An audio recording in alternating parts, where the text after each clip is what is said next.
अस्सलाम वालेकुम व्यूअर्स। आज जो मैं आपको रेसिपी दिखा रही हूँ वो लाल लोबिया और माश की दाल है, जो छिलकों वाली, जिसके ब्लैक छिलके होते हैं, माश की दाल, और दाल का कलर वाइट होता है।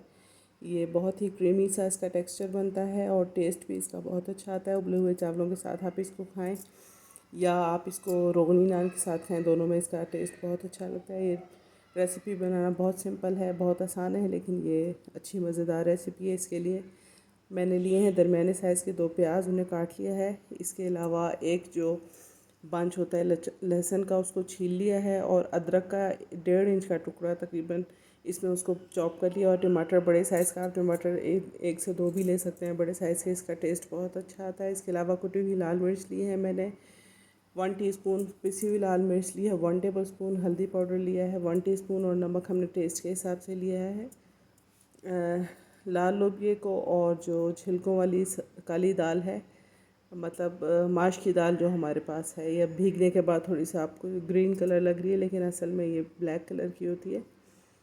इसको आपने भिगो लेना है तकरीबन 6 घंटे के लिए। यानी मैंने लिए हैं लाल लोबिया लिया है 1 मग भर के, और आधा मग लिया है मैंने माश की दाल का छिलकों समेत, और उसे 6 घंटे के लिए भिगो दिया। और उसके बाद हम इसको आप प्रेशर कुकर में डाल रहे हैं, और प्रेशर कुकर में डालने के बाद हम इसमें पहले ड्राई मसाले ऐड करेंगे। इसके बाद हम इसमें लहसुन, अदरक और प्याज और टमाटर डाल देंगे। फिर हम इसमें तकरीबन 1 लीटर पानी डालकर इसको गलने के लिए रख देंगे प्रेशर कुकर में।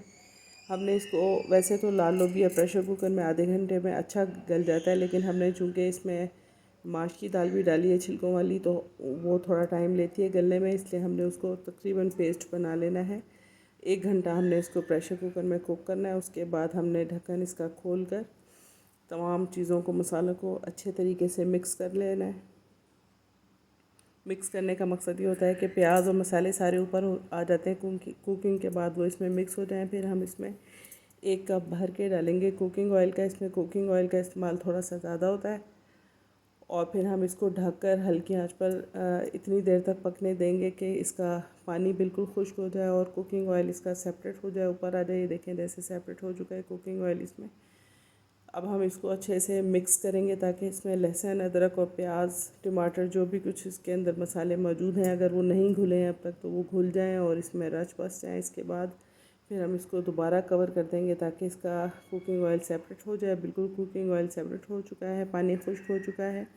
अब इसमें 6 से 8 अदद हरी मिर्चें अपनी मर्ज़ी के साइज़ में काट कर हम इसमें डाल देंगे। हरी मिर्चों का इसमें फ्लेवर बहुत अच्छा आता है, अच्छी खुशबूदार हरी मिर्चें इसमें आप डालें। और इसके बाद हम इसमें तकरीबन हाफ़ लीटर पानी डालेंगे। हाफ़ लीटर पानी हम इसमें ग्रेवी के लिए डालेंगे, चूँकि इसमें माश की दाल भी मैश हो चुकी है, तो ग्रेवी और इसका टेक्सचर थोड़ा सा क्रीमी हो जाएगा। बहुत मज़ेदार, बहुत टेस्टी ये लाल लोबिया तैयार होते हैं। इसको आप उबले हुए चावलों के साथ इंजॉय करें, बहुत मज़े के लगते हैं। अगर आपने इसको रोटी के साथ इंजॉय करना है तो इसकी ग्रेवी थोड़ी आप ज़्यादा थिक कर दें कवर करके।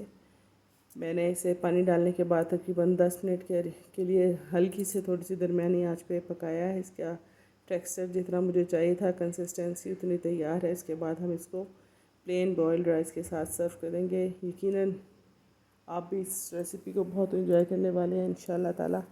एक और अच्छी रेसिपी के साथ आपके साथ फिर मुलाकात होगी। अपना बहुत ख्याल रखिएगा। मेरे चैनल को लाइक करें, सब्सक्राइब करें और बेल आइकॉन को भी दबा दें ताकि आपको नोटिफिकेशंस मिल सकें मज़ीद आने वाली रेसिपीज़ का। अपना बहुत ख्याल रखिएगा। अल्लाह हाफिज़।